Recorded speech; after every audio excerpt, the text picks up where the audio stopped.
What is St. Anselm's ontological argument, and why did St. Thomas Aquinas reject it? And where in the Summa can we find that rejection of the ontological argument? Hi, I'm Dave Palmer. Thanks for joining me for this video about St. Thomas Aquinas, St. Anselm, and the ontological argument. Okay, so first of all, let's talk about St. Anselm. He lived in the 11th and early 12th century, which would have been, about 100 years or so before St. Thomas Aquinas. So Aquinas certainly would have been aware of St. Anselm, would have been aware of the ontological argument.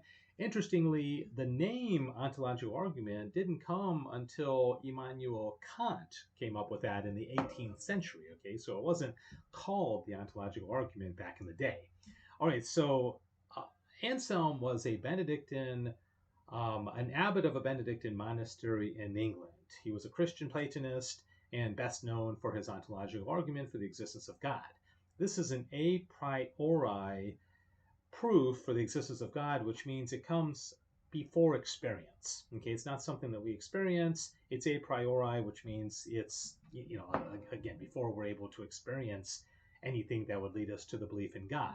It goes like this. So St. Anselm said that anybody can conceive in their mind the concept of that which nothing greater can be thought. Okay, so could you think of that concept of something that which nothing greater can be thought?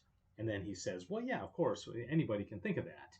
And then he goes on to say, well, okay, if that's just a concept in the mind, the actual thing which nothing greater can be thought would be better than simply the concept, because an actual thing is better than something that's just in our mind, just like it would be better to actually have a wife than just a concept of a wife in our mind, or actually have a lasagna dinner than just something that we're thinking in our mind, right? So he says, okay, well, then the actual thing is greater than the concept in our mind, so that therefore God does actually exist. Okay, so that's how the ontological argument goes. Now, in the second question of prima pars in the Summa Theologica, St. Thomas Aquinas famously asks, okay, does God exist? And before he gets to the famous proofs for the existence of God, he's going to ask this question: Is the existence of God self-evident, which means outside of experience, a priori? He comes down saying no, for the reasons that we'll explain right now. He says no one can mentally admit the opposite of what is self-evident, as the philosopher Aristotle states concerning the first principles of demonstration. But the opposite of the proposition God is can be mentally admitted. And he quotes scripture, Psalm 52, oh, the fool says in his heart there is no God. Therefore, that God exists is not self-evident. Okay, so this is how Thomas is coming down.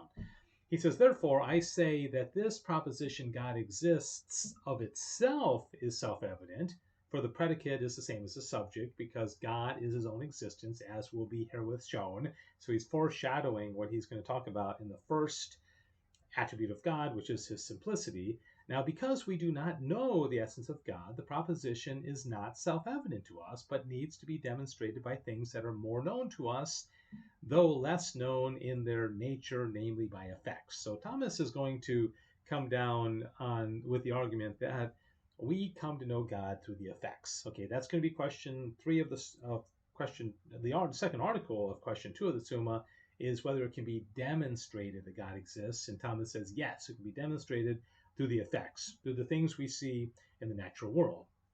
But he doesn't think it's going to be a priori self-evident, right? Okay, so then he goes on, says, to know that God exists in a general and confused way is implanted in us by nature, inasmuch as God is man's beatitude. For man naturally desires happiness, and what is naturally desired by man must be naturally known to him.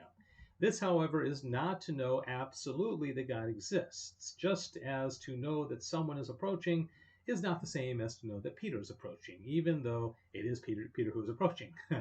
For many there are who imagine that man's perfect good, which is happiness, consists in riches, others in pleasures, and others in something else. So again, he's going at this whole God's existence is not self-evident to us from a couple of different angles. Now, in one of the objections, the answer to an objection, he answers directly the ontological argument. Now, as I mentioned, it wasn't called that back then, so he's not going to refer to the ontological argument, But interestingly, he also doesn't refer to St. Anselm, which is kind of curious because St. Anselm is the one who came up with it and also lived 100 or so years before St. Thomas Aquinas. So this is what Thomas says in response to the ontological argument, which is basically saying a priori, outside of experience, we can know that there's a God for reasons that I explained a moment ago.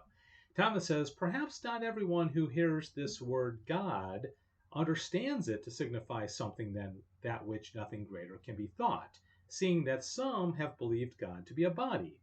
Yet granted that everyone understands that by this word God it signifies something than which nothing greater can be thought, nevertheless, it does not therefore follow that he understands that what the word signifies exists actually, but only that it exists mentally. So the step from concept in the mind to actuality, Thomas isn't buying, right? Nor can it be argued that it actually exists unless it be admitted that there actually exists something than which nothing greater can be thought.